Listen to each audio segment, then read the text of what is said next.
Good afternoon and welcome to the 174th of the COVID calls. This is a daily discussion of the COVID 19 pandemic with a diverse collection of disaster experts. My name is Scott Gabriel Knowles. I'm a historian of disasters at Drexel University in Philadelphia. Today we have a discussion of COVID 19 memorials with Chris Kocher, Joanna Hutchinson, Catherine Fugé, and Madeline Fugé. Just a reminder, you can catch COVID Calls live every weekday at 5 p.m. Eastern Time on YouTube. Just go to the COVID Calls YouTube channel to watch. You can also watch COVID Calls on Facebook Live and on Periscope. You can hear COVID Calls anytime recorded as podcasts on Spotify, iTunes, Podbean, or anywhere you get podcasts. You can also keep up with COVID Calls via Twitter using the handle @US of Disaster or @COVID Calls. Please help spread the word and send suggestions for future guests and future topics. Please feel free to suggest yourself as a future guest.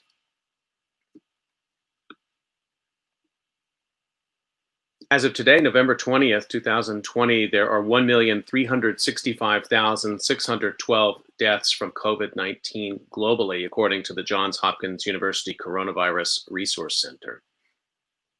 There are 11,766,529 cases in the United States, up from 11,647,930 reported yesterday. There are now a total of 253,064 deaths from COVID-19 reported in the United States. That's up from 251,756 reported yesterday. Yet another day with well more than 1,000 deaths day to day.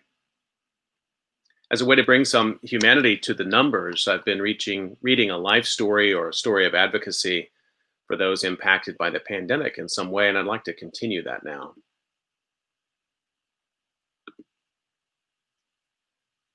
The headline is "Lost to Coronavirus, Captured in 9/11 Photo. Oh my God, that's me." Author of this is Jorge Millan. This appeared in the Palm Beach Post July 4th. You probably never met Stephen Cooper, but chances are you've seen him before. On September 11, 2001, Cooper was photographed fleeing smoke and debris as the South Tower of the World Trade Center crumbled just a block away. The photo, captured by an Associated Press photographer, was published in newspapers and magazines all over the world and has been seen by many others at the 9/11 Memorial Museum in New York. He didn't even know the photograph was taken, said Janet Rashes, Cooper's partner for 33 years. All of a sudden, he's looking in Time magazine one day and he sees himself and says, "Oh my God, that's me."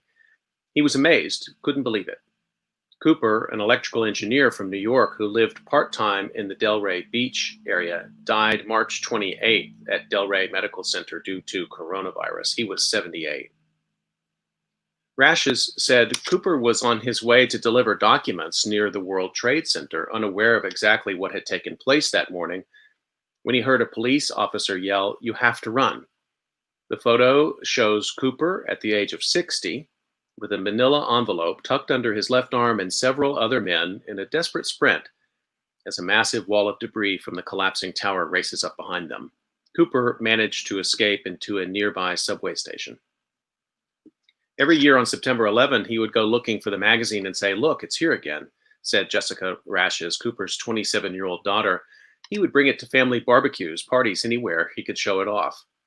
Susan Gould, a longtime friend, said Cooper was proud of the photo, purchasing multiple copies of Time and handing them out like a calling card. She said Cooper shrank a copy of the photo, laminated it, and kept it in his wallet. Stephen was a character, Gould said. Suzanne Plunkett, the Associated Press photographer who snapped the shot, has written that she's been in touch with two of the people in the photo, but Cooper was not among them. "It is a shame I was never aware of the identity of Mr. Cooper," Plunkett wrote after his death in an email to the Palm Beach Post. While Cooper made the wise decision to flee trouble on September 11, that was not in his nature, Janet Rashes said. He was a fighter, she said. That spirit was manifested in the local politics of Edgemere, New York, a struggling neighborhood in the borough of Queens on the Rockaway Peninsula, where Cooper owned a home much of his life. Edgemere is mostly Black and Hispanic, and Cooper was one of its few white residents. Rashes said Cooper battled to keep the area from being dumped on with unwanted projects like landfills. while he served as president of the Frank Avenue Civic Association, a community group founded in 1926. He didn't get too far very often, Rashes said, sort of a Don Quixote, but the people really liked him because he was there to speak for them. Cooper, who worked many years for the New York City Transit Authority, was born in the Bronx and based stateside with the Army during the Vietnam War. He met Rashes at a 4th of July barbecue in 1987 at age 46. Although the couple never married, they remained together until his death in March, placing him among the 138 people who died in Palm Beach County in the first month of the pandemic. In 1993, Cooper and Rashes adopted Jessica from Guatemala.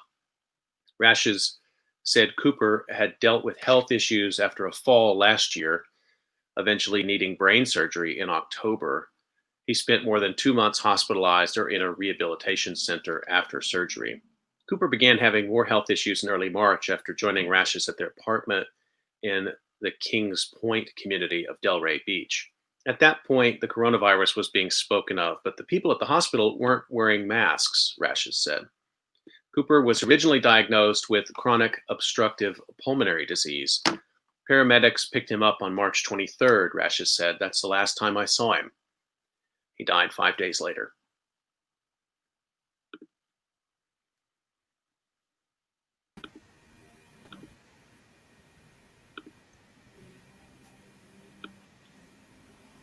Okay, we're going to turn to our conversation today. I have so many wonderful guests today. I'm really excited for this conversation. Let me introduce a couple of them to you first, and then we'll bring out a couple more here in just a few minutes. Chris Kocher is the founder and executive director of COVID Survivors for Change. He's also the co-creator of a project, National COVID-19 Remembrance, an art installation and memorial to victims of COVID-19 that involved 20,000 empty seats on the Ellipse in Washington, D.C., and several statewide remembrance events, also featuring empty chairs. He previously launched and led the Everytown Survivor Network, a part of Everytown for Gun Safety, which is the nation's largest community of gun violence survivors working together to end gun violence. Let me also introduce Joanna Hutchinson. Based in West Philly, Joanna is a part-time sculptor, avid crafter, and enjoys a career in finance. Joanna is the artist behind the project 100,000 Folds, a community sculpture project honoring COVID victims in the United States and worldwide. She likes bringing people together for friendship, community, and art making. 100,000 Folds is a way for the artist and others to mourn and reflect around the coronavirus crisis. Joanna and Chris, thank you so much for joining me today on COVID Calls. Thanks, Scott, for having me. Shane, thank you for having me. So I'd like to start the way I usually do, just to find out where you're calling from and actually what the pandemic is looking like there today. Joanna, can I start with you, please? Yes, I am calling from Philadelphia. And as in many parts of the country, the COVID numbers are at an all-time high here in Philadelphia. Our city has recently announced additional stay-home orders.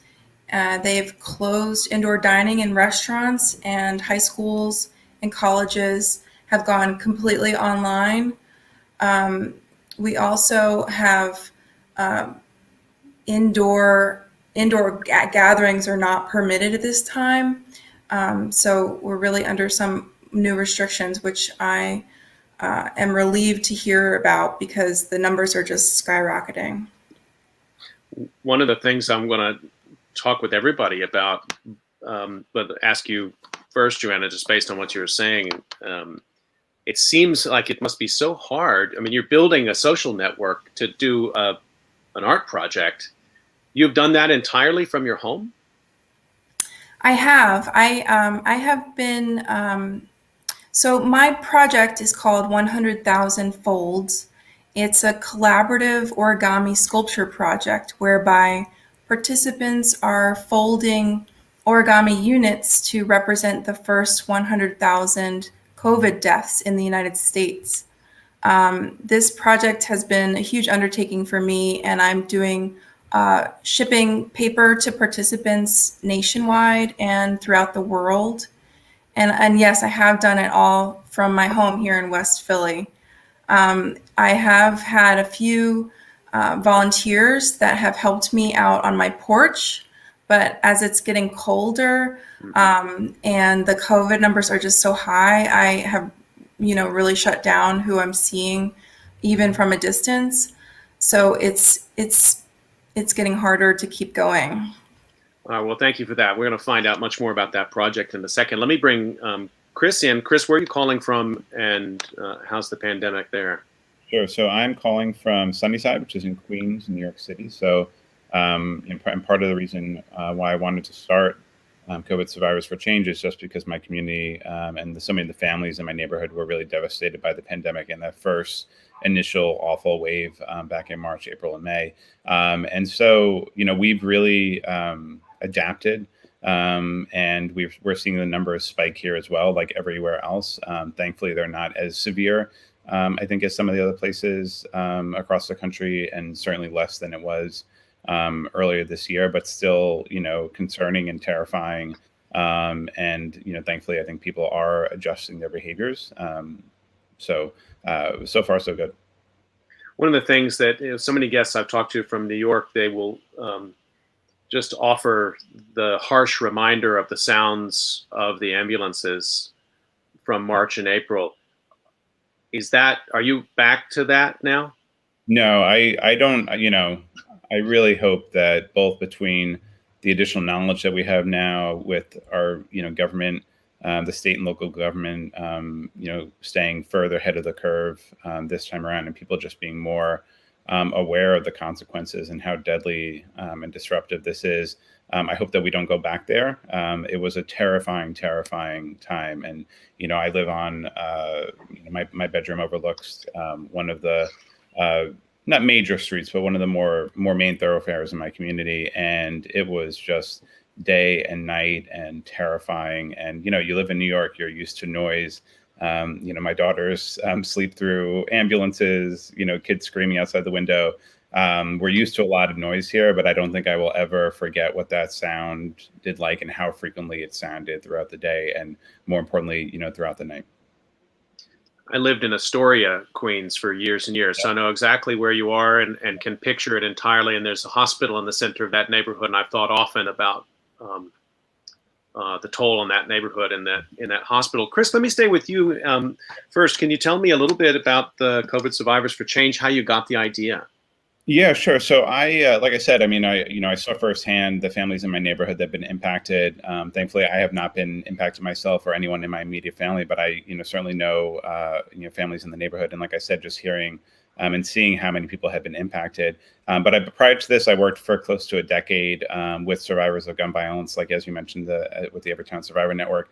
And from that, I saw two things that really stayed with me. One is that stories can really transform and unlock what is possible for change in a social movement. And second, that there is a lot of trauma that goes along with all this, and a lot of it goes unaddressed, and whether that's because of stigma or lack of resources or access to resources or knowledge that some of the resources exist. But I sort of saw firsthand how important it is to build those programs and resources for people. And then if you support folks in sharing their stories, how much can be accomplished and how much can shift when you understand and you can see personally, just like the story that you shared at the start of this, to understand what loss looks like. And I think, in some ways the numbers are even more severe, obviously, than with gun violence. But they're similar in the sense that it's such an enormous scale that it's almost difficult to comprehend. But you can comprehend what one story is, what one life lost, what one father, mother, brother, sister, child, what one person who has been impacted can look like. And I think, hearing those individual stories really helps people understand. And so I started COVID Survivors for Change because I wanted Americans to hear those stories about people who have been directly impacted. I wanted to build a network of support to provide the trauma-informed resources and programming and trainings to the families, just like we had done with gun violence. And so that was really the impetus behind creating this program.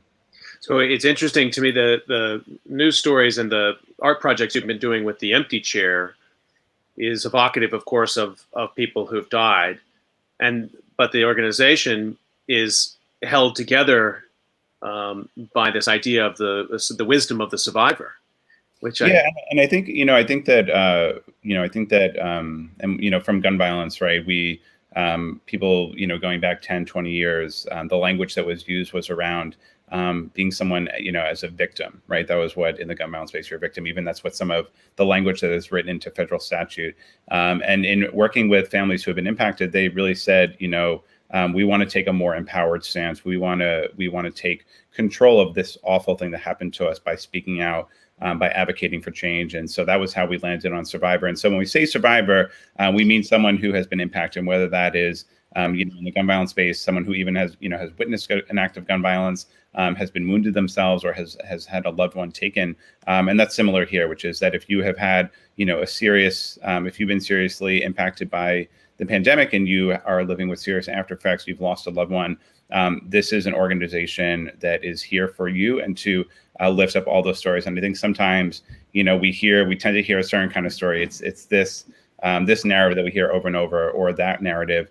And I think what's really important is that we see the full tapestry of all the different ways that people are impacted. And obviously, along this with pandemic as well is all the economic loss and the disruption of life, and the kids who aren't able to go to school, and all the other things that we are all living with. But to build as broadly as possible the tapestry of stories, so that people really understand all the different ways, even within a singular family, that people in a singular family can experience loss differently, or can experience the illness. And what's different here too is that as the pandemic sort of has, in some families, has just ripped through an entire family, and multiple people have had COVID, multiple people have lost. And so even as you're dealing with your own illness and recovery, you're also mourning possibly the life of someone in your family. So it's so compounded and complicated here, unlike almost nothing that I've seen before. I keep a copy. Actually, it's not in the frame right now. I keep a copy of this book close at hand always. Yeah. Robert J. Lifton's book, Death in Life.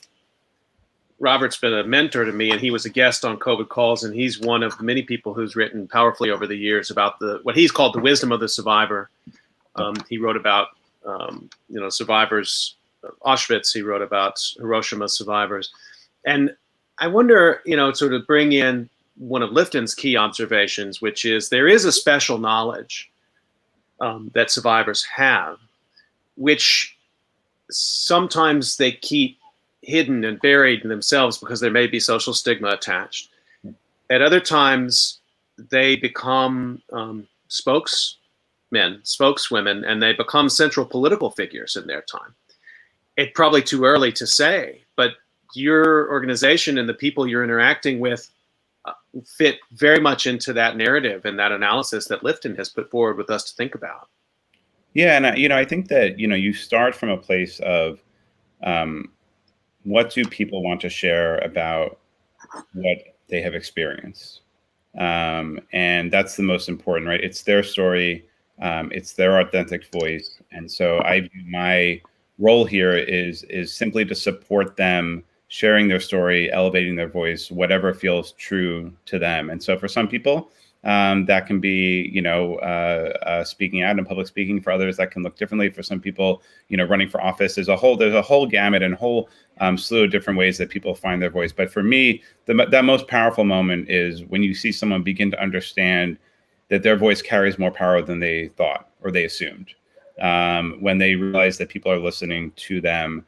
And like you said, the stigma, right? And whether that is the stigma that goes along with, how people were diagnosed, or even, stigma of not wanting to share publicly, or because it's political, or has been made political, I should say. But whatever that is, but for people to understand that story and their voice has a role, not just in how they see themselves, but also the change that they can bring about in the world more broadly in their community, is one of the most powerful things I have ever been a part of. And it's a true honor to be on this journey with families who have been impacted, to help them speak out and to help them find what is that place that they want to use their voice to make change in the world.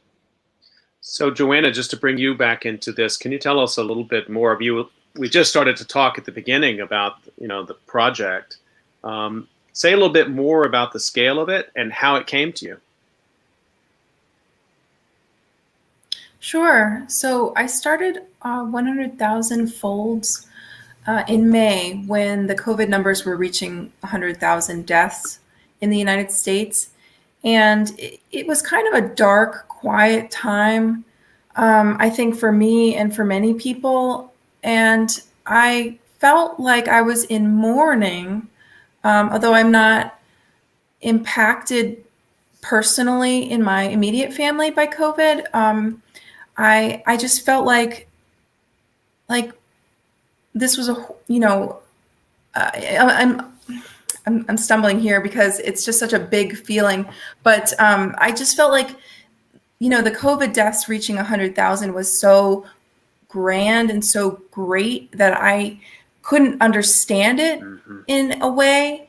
I was grasping to just get my head around what that meant. I thought about who I knew and who I love, and I will never know 100,000 people in my life, and now the death toll has risen so much higher than that. I'll never know 250,000 people.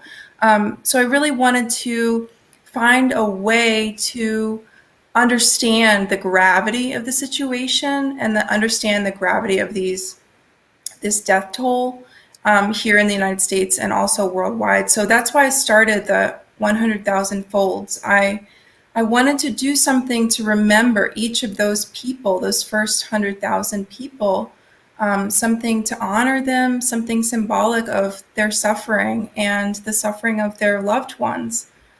So that's why I started this project. And so each of these 100,000 are represented by a piece of origami. And it's a community sculpture project. We have over 250 participants who are folding paper for this project. And it really brings peace to my life to know that others are gathering for the same purpose, to remember, to honor, to respect those that we've lost. Um, so that's really the basis for the project, is in mourning.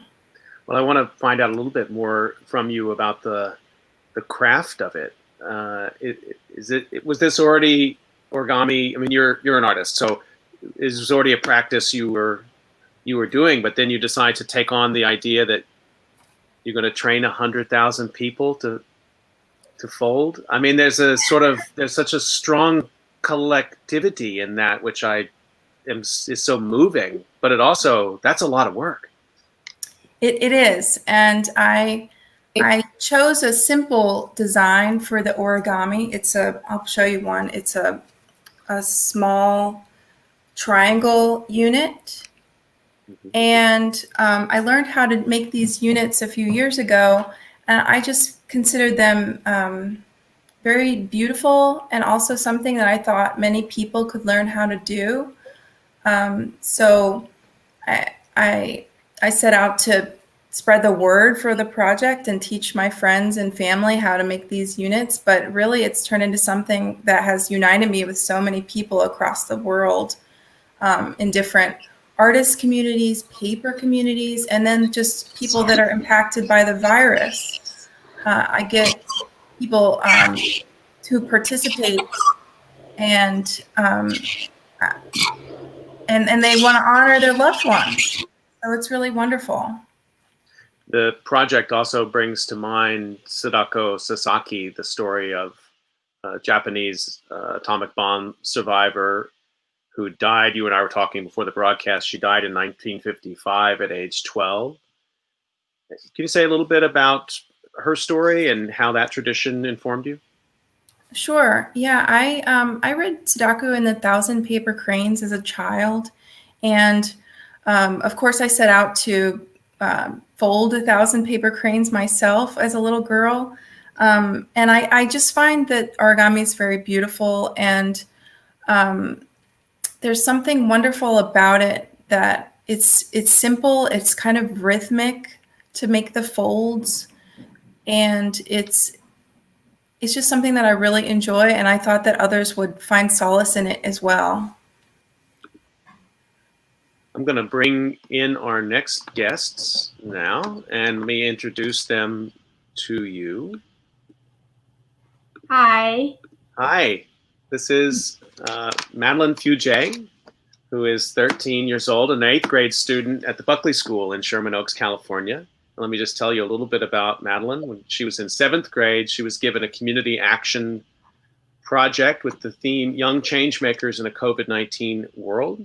And after hearing stories from her mom, Catherine, who we will introduce in a second, who worked on the AIDS Memorial Quilt in the 80s and told her how healing it was at the time, Madeline created the COVID Memorial Quilt to honor and remember all those who've died of COVID-19.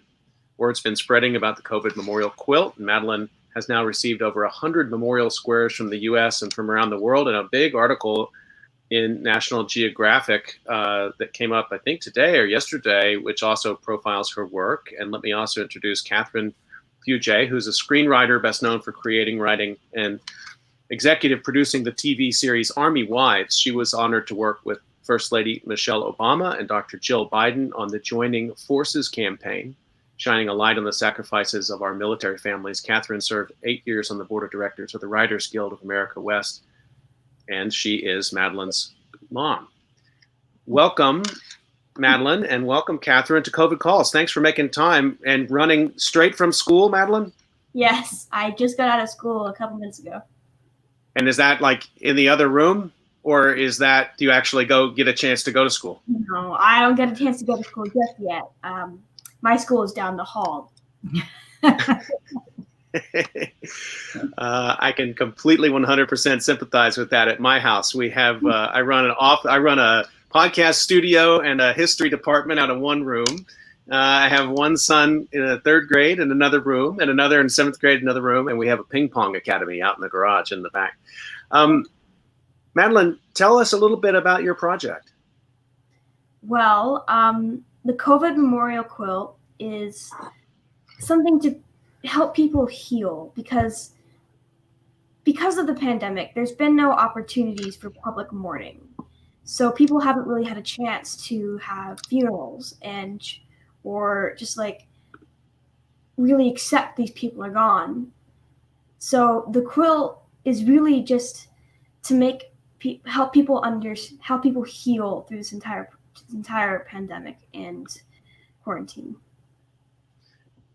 Catherine, the AIDS quilt is clearly a touchstone here. Could you tell us a little bit about the conversations you and Madeline had about the quilt?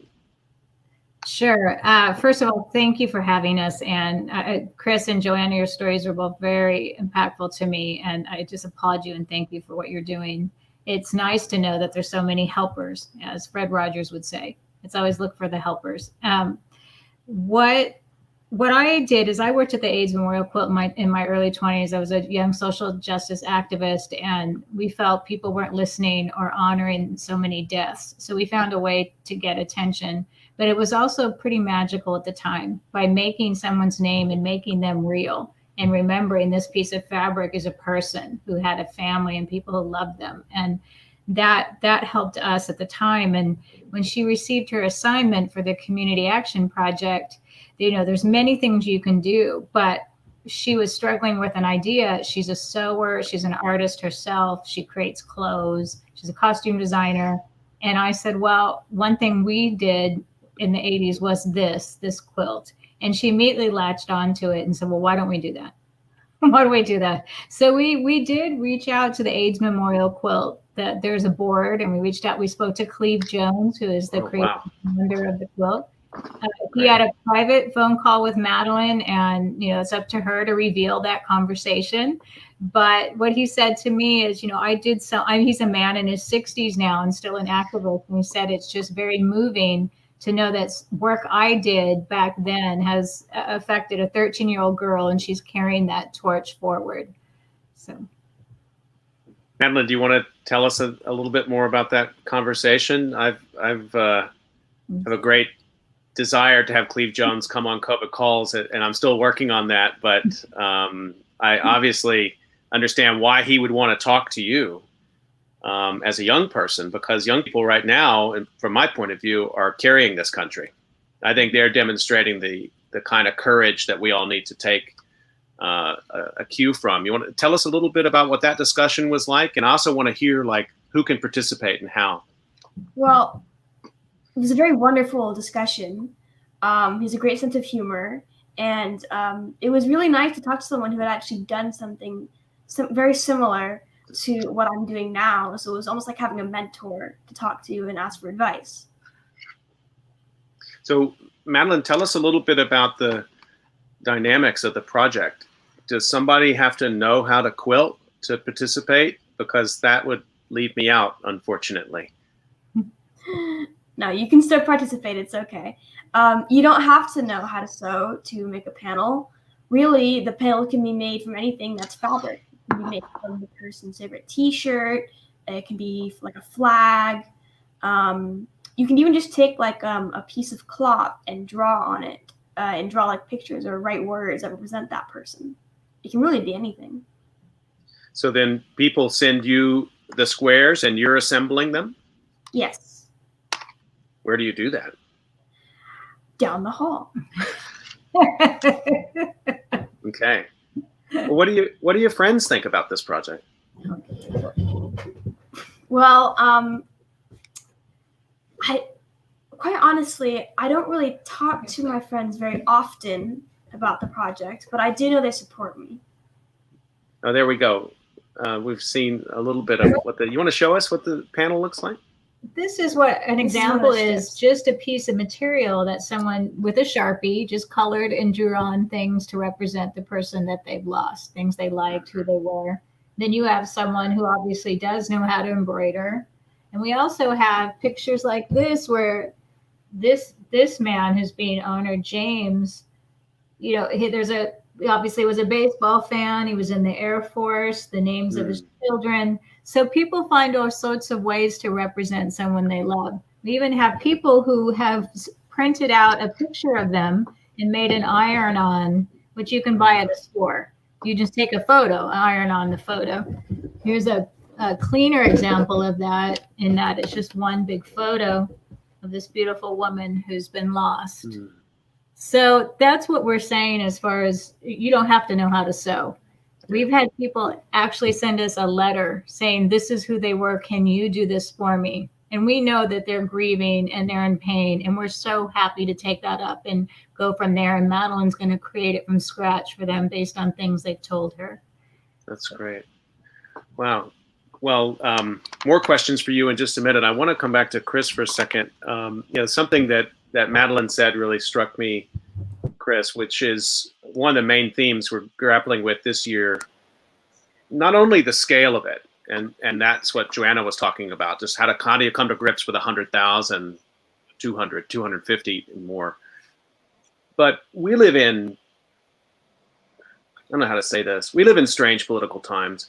We live in times in which people cynically use disaster and loss politically. And I wanted to ask you this first because I know your background with Everytown, that something that when I was growing up, something like grieving a disaster, grieving a loss, was something that was bonding. It was uniting. Even up to September 11, and I lived in New York at that time, people didn't ask each other what their politics were. It's not like politics went away, but there was a moment of bonding and reconciliation and healing. And I feel like we've lost that to a certain extent in America. Beside all the positivity in this conversation, there is something that's happening right now in which the process of grieving, to my mind, has not only been stalled because of the difficulty of the virus. People can't get into the hospitals. People can't have funerals. But also this problem of COVID denial, or saying it's not as bad as what you're hearing. And that's really distressing to me. And I wonder, so I want to bring that back to the work you're doing, because I do think these memorials, they're not meant to be necessarily political, but some people perceive them to be political. And at the same time, maybe they should be. And maybe that's just the moment we're in. Well, I mean, I would say a couple of things. I think that,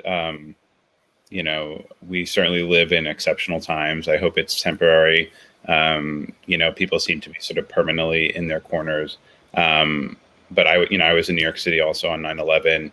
And I do hope that the political times that are happening now and the way that this has been politicized does recede under new leadership. I do think that, like what you said, all of this, the denial, what was wrong with them? Did they have they must have had a pre-existing condition. And I think, I always try to assume the best in people. It's a little naive, but I think for some people it's protective, right? It's well, I don't want to think that this can happen to me.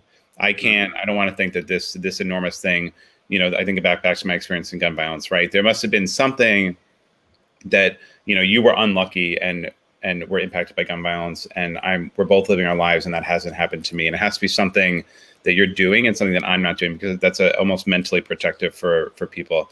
I think one of the ways that you break through that is by sharing the stories and by connecting through not just, how people die. We talk a lot about how people die. But when we talk about how people lived, right, and how they are living, for people that are still experiencing COVID or gun violence, I think we connect through common humanity and the commonality that we all share. And so that's really the goal of what the work that I do, which is let's talk about what we have in common. And, look, there are people that no matter what you say or who you talk to or how you talk, or, that there are people that are not going to make that connection. But I think that even if you want to bring this into politics or advocacy, politics is not a game of 100%. Politics is, are you convincing a majority of people, a majority of elected officials, a majority of the public, a majority of city commissioners, a majority of, the school board, whatever it is, to go along with your viewpoint. So you don't have to win over everyone. But I think the way that you win the most people is by leading with what we have in common, by talking about stories, by working with, the families who have the courage to be vulnerable, to share with, to lead with empathy, and to share what, the worst thing that has happened to them. The courage that it takes to do that is really, almost inhuman.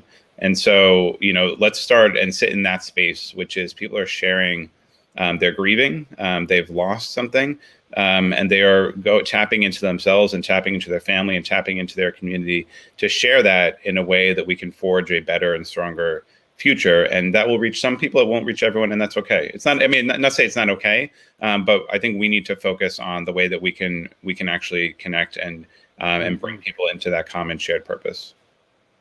I guess I want to bring that same question back to Madeline, to you and to Catherine.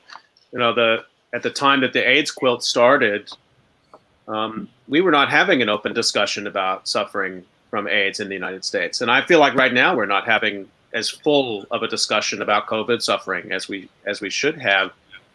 How do you think about the Quilt Project in that way? In what sense, I guess, does it force people to think, or do you hope it forces people to think a little bit about our times? Well, I'll answer the first, and then I'll have Madeline speak to what she's, how she feels today about it. What I find interesting is in my lifetime, I'm living through a second deadly pandemic from a virus. And that was in the beginning of both viruses was discounted. Those people are less than somehow, and they don't matter as much, whether that was perception of their sexuality, they were drug users, they were older people, it's their time anyway. They weren't healthy. As Chris said, they had underlying conditions. There was a way to discount both viruses by making fellow human beings less than others. And that's very depressing for me to witness twice in my lifetime, like I said.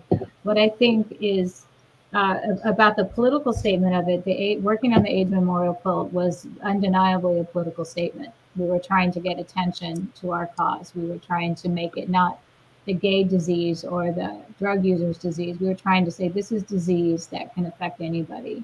And when it did is when more people paid attention, when it went wide and a bit more widestream and left one particular community.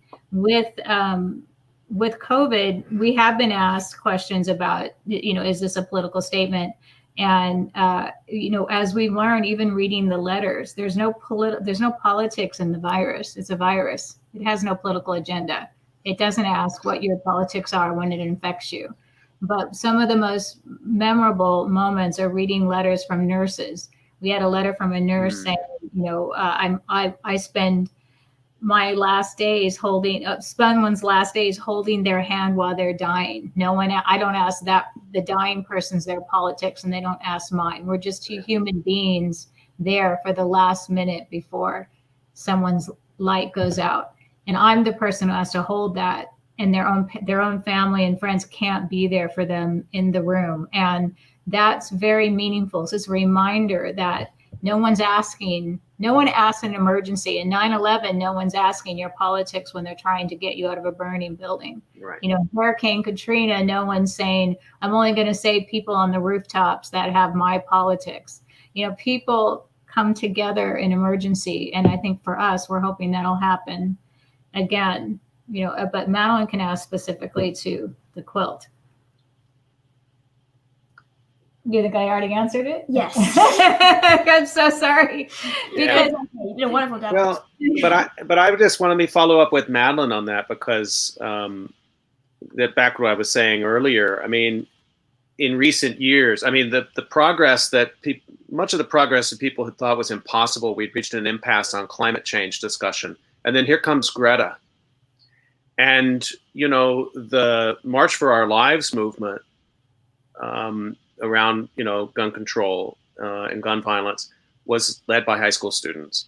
I mean, and as I mentioned earlier, I do think young people are playing an exceptional role right now, greater than I've seen in my lifetime, in not getting bogged down in, is this a Republican or a Democratic thing, but just what's just and what's right. And I guess that's my question for you, Madeline. As you look around at what's going on with COVID-19, clearly you've been moved to act because you're spending a lot of time doing this project. How should our country change?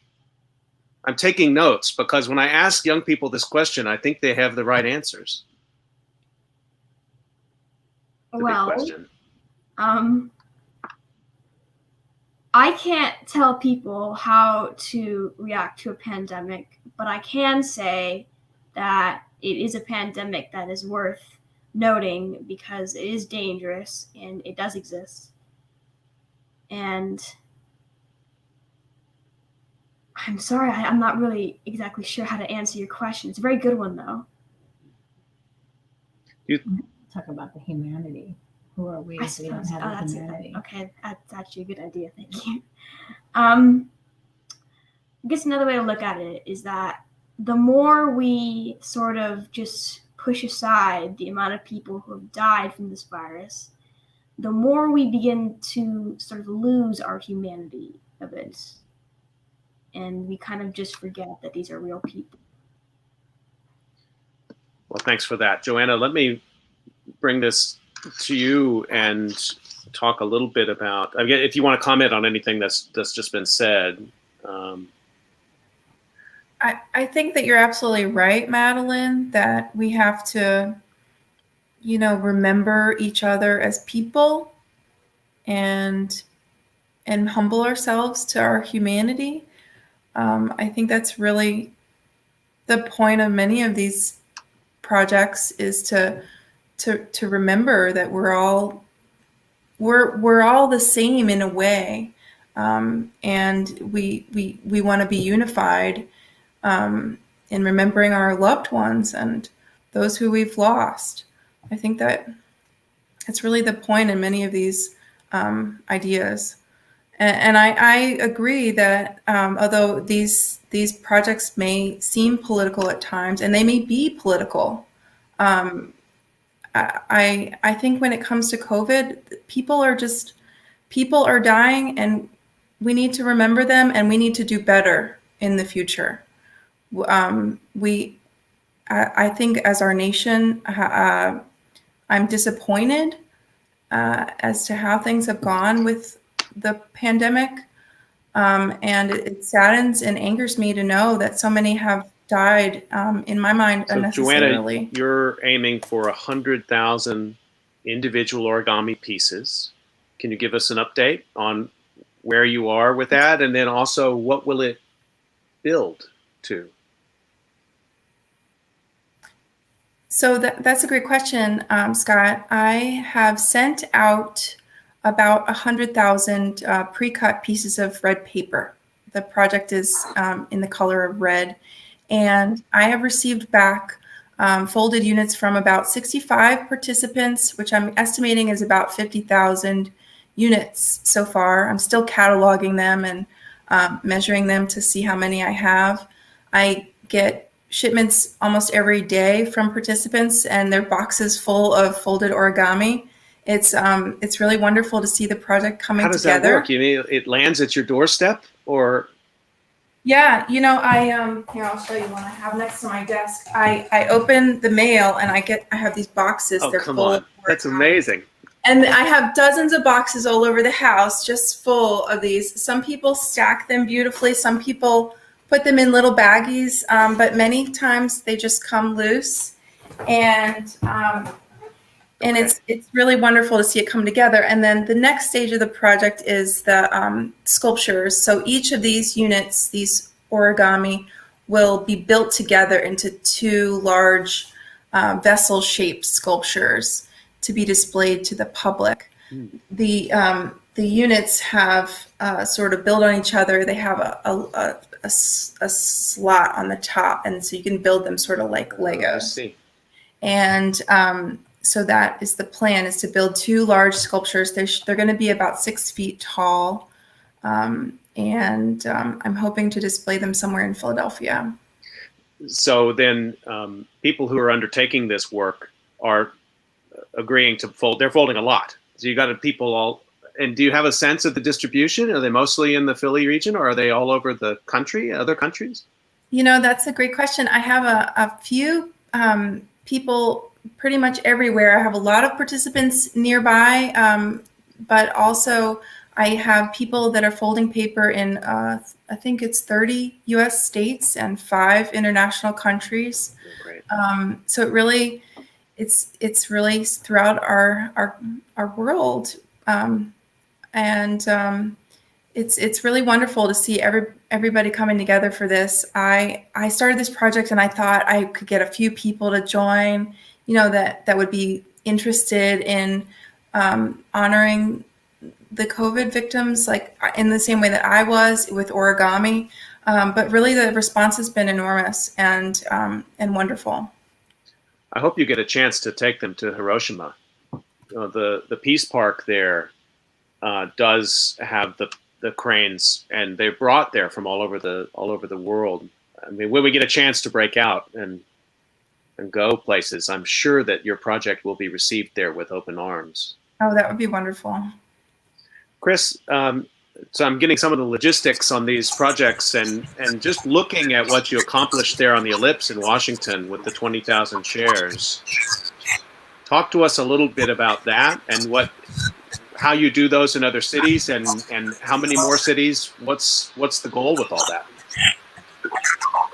Sure. So, the goal is, I think, to like the amazing other projects you're hearing about during this conversation, is to visually capture the scale of loss. And I think when we were trying to think about how do we do that, and we batted around some concepts, and when we first talked about the chairs, I mean, for me, it really jumped out for two reasons. First is this idea that, empty seats, people should be sitting in these seats. One seat, in Washington, D.C., we did approximately one seat for every 10 lives taken. And so it really represents in a proportional way the lives that have been taken by the pandemic. But secondly, and you've heard, with some of the conversation today, this idea that, we're not able to be together, right? We're not able to mourn together. And the mall, the Ellipse in Washington, D.C., that is the place where we as a nation, it is in some ways the emotional center, of the nation. And it's where we come to gather, where our memorials are, where we gather to remember, to honor. And the fact that we couldn't do that in this time was really captured, I think, as well by the empty seats, right? This idea that you would look out and expect to have 20,000 people in person with arms around each other, supporting each other, grieving together. And the fact that we weren't able to do that, I think that was another way that the chairs really captured just the way that the pandemic has disrupted even our ability to mourn and grieve together as a community and as a nation. And so, like I said, doing that in that emotional and political center of the nation, in front of the White House, on the Mall, and then from there, it really just grew organically, where people were reaching out and saying that was really powerful. We had family subscribers reaching out and saying, I'd love to do this in my community. Some people just organically, led events like that. And so we really just jumped in wherever we could, and many places as we could, to help plan and lead. And most importantly, these were virtual events, but we wanted people to be there, the families and people who have survived the pandemic, to be there in person to share their stories. And so obviously, doing it in a way that was safe. And so we were able to connect for remembrance events all around the country, to have families there sharing their story directly to the folks that were watching virtually. And how are you capturing those stories when people are coming? Are you creating a sort of video accompaniment, a transcription accompaniment to these individual actions? We've done two things, and I think there's something very sacred about just someone's name. I think and what someone touched on before. I mean, even the idea, right, that this has been made political and partisan, and that people feel that they have to share it, they have to speak their story to bring about change. None of this should be necessary. We should be doing what has to be done because we care about each other, and we care about this country, and we want to keep each other safe. And so it's heartbreaking, even that people feel, oh well, I need to relive and share this heartbreaking loss in the hope that it does bring about change. But we did that, like I said, in several communities all around the country, and the goal was really to have these stories. And so we had both names and photos. So the idea was that there was something very sacred just about someone's name. It's your primary identifier. And so there's a very sacred tradition about reading the names that we've done, that we did in gun violence as well. But just the idea of saying someone's name out loud, remembering them, they existed, whether or someone who's still living with serious after effects from COVID, saying their name as well, and just honoring their memory through that. And then also photos, right?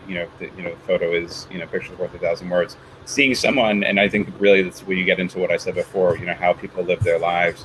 And so seeing the photos and seeing family photos and seeing people dressed up, in silly costumes, making silly faces, living their lives, loving the people that are here after they have gone.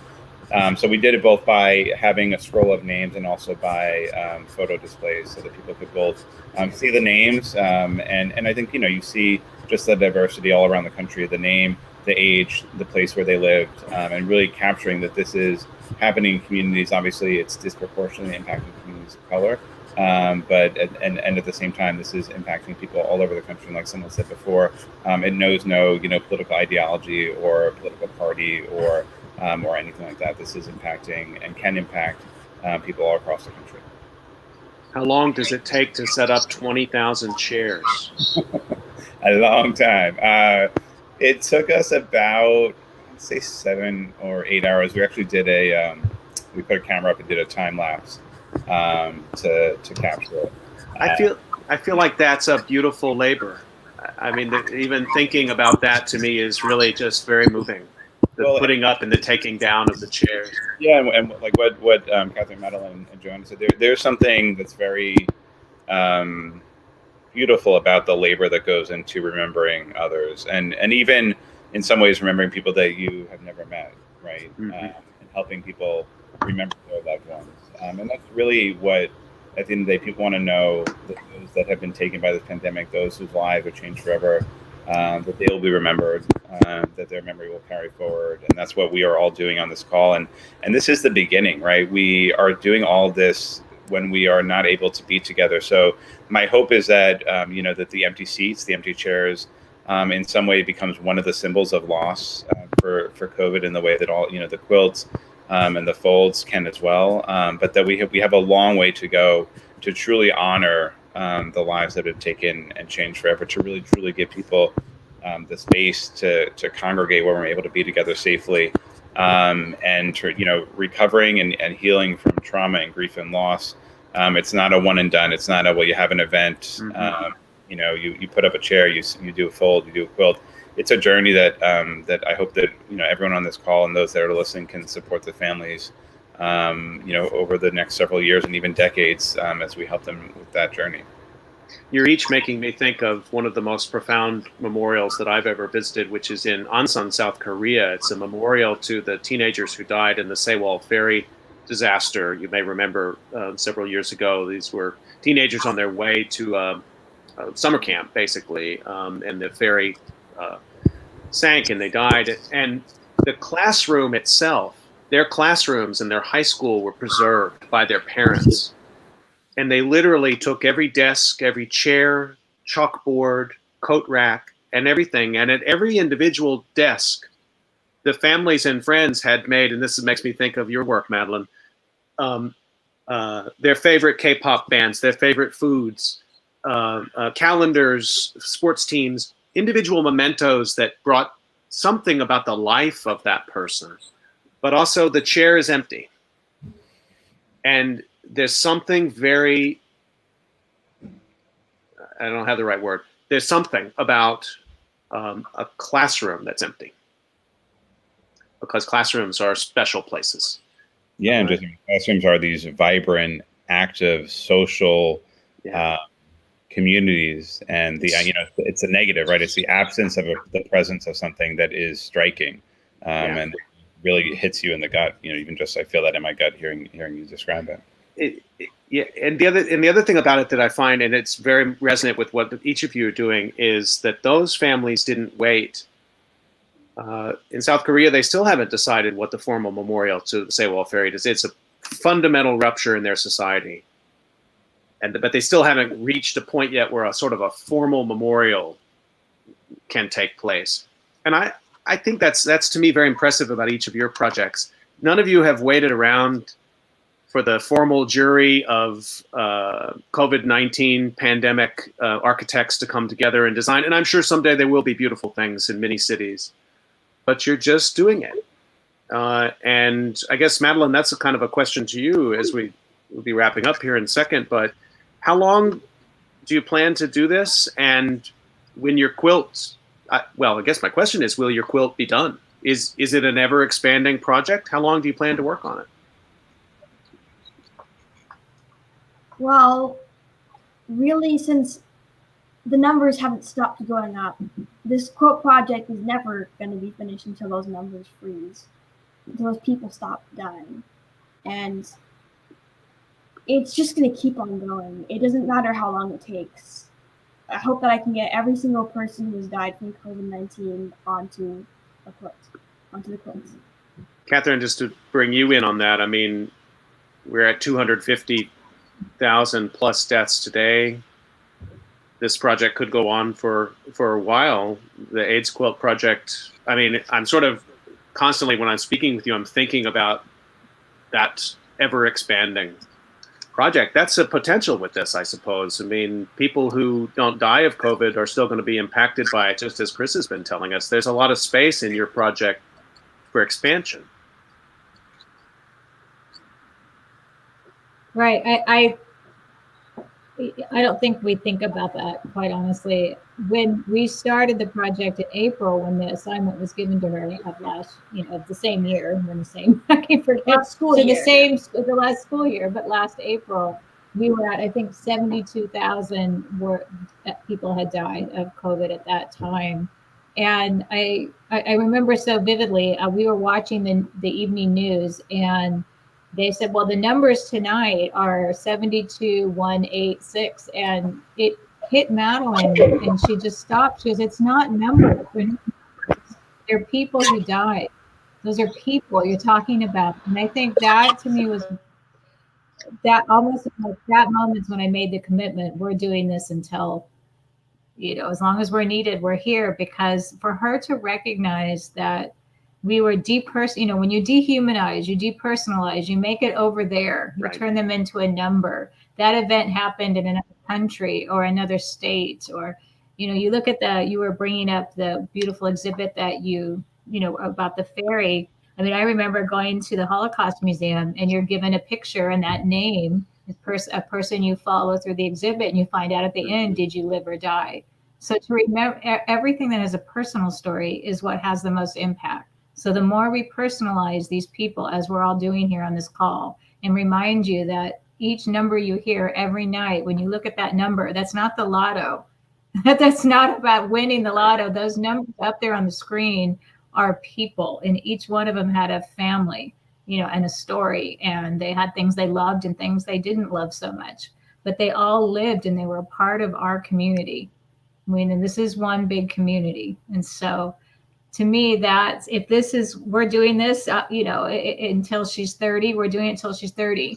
And I think what would be lovely is if all of us joined together in some sort of traveling exhibit and some sort of representation to show that so many people in different, you have 3 states right here, 4 states, including Scott. And we're all here talking about how to help people heal. And if we can all come together and find ways that we can show what we've done, and that inspires other people to go back and do their own thing. And that's how you spread the goodness. Joanna and Chris, I think that you've just been enrolled in a traveling exhibit. Yeah. And I think there's something to that as well, which is really, I want to underline to what you're doing, Catherine, and what you're doing, Madeline, is that, these disasters don't fit neatly into time. There'll be people suffering the mental health effects of this disaster for the rest of their lives. And so each of these projects, that's what I was trying to say earlier, and you said it better than I did, just not waiting around for a final say on what this meant, but let's connect through it. That's important. We're almost up on time. I want to give each person just a last chance to tell us anything about maybe how the project has changed you, what's coming up for you in the near term with the project. And obviously, it goes without saying, I'm going to need to bring each of you back in 2021 to give us an update on the project as well. But Joanna, let me bring you in first on this, just a kind of a final word before we close out. Well, thanks, Scott, for having me. I didn't know really what I was getting myself into with this project, and you all may feel similarly, but I think it's really been a special experience for me to find like-minded people that want to treasure the memories of those lost and collectively mourn. And I'm just really heartened by the response to all of these projects. Thanks, Joanna. Chris? So thank you all. Sure. I don't like to, I like to like Madeline said, I like to talk about people, not numbers, but I just want to share a very sobering number, which is that, the scale of the pandemic is so severe that in the course of this conversation, 60 people have lost their lives. 2,500 have been diagnosed with COVID, of which about 800 are going to have serious, after effects. And so this is ongoing, and we're all in this for the long term. But it's on all of us to do what we can to help make this better. And so, for those of, wearing masks, social distancing, doing virtual Thanksgiving this year so that you can have Thanksgiving in person next year. What we're working on now, we're running a holiday gift drive for kids whose parents have been taken by COVID or the family has serious after effects and are struggling through financial hardship. So we've already connected several hundred families working with a partner group called Pandemic of Love. And so you can go to our website or our Facebook. We're on Facebook as well to check out information about that. But really just trying to provide that support. And we're running weekly grief webinars focused on coping with the holidays and how to help people through the holidays that we just kicked off last night. And of course, continuing our state remembrances, hoping to do one in Georgia next month. And what people can do, they can go to the website that you just popped up there. It's like I don't have to say it, but we have stories on there. Read a story, share a story, help people in your community. The scale of this is so awful I forget the number, but I think it's around 60% or some staggering number. I personally know someone who's been impacted. But share a story of someone go to our website and share a story of someone who has shared their story and help people understand what this is costing us every day, every minute, so that we can resolve to end it as quickly as possible. Thank you for having me on. Absolutely. And I'm just going to put back up so people make sure they make a note of this, covidsurvivorsforchange.org to check out that project that Chris Kotcher's been talking about. And then Joanna Hutchinson's project, 100,000 Folds, 100, the number 1,000 written out, folds.com. And I want to give the last word to Madeline and to Catherine. Just what should we be watching for with the Quilt Project in the next few months, and how can we stay tuned to what you're doing? Well, the Quilt Project, as I said earlier, is always going to be growing. So in the future, it's still going to be growing. It's going to always be growing. We're still collecting squares. It's going to be a continuous project, and it's going to keep on growing. And how can people send you squares? How can people get in touch with you? Well, we have a website where we have a place where we have all the instructions, all the requirements, and there's also a place where you can contact us.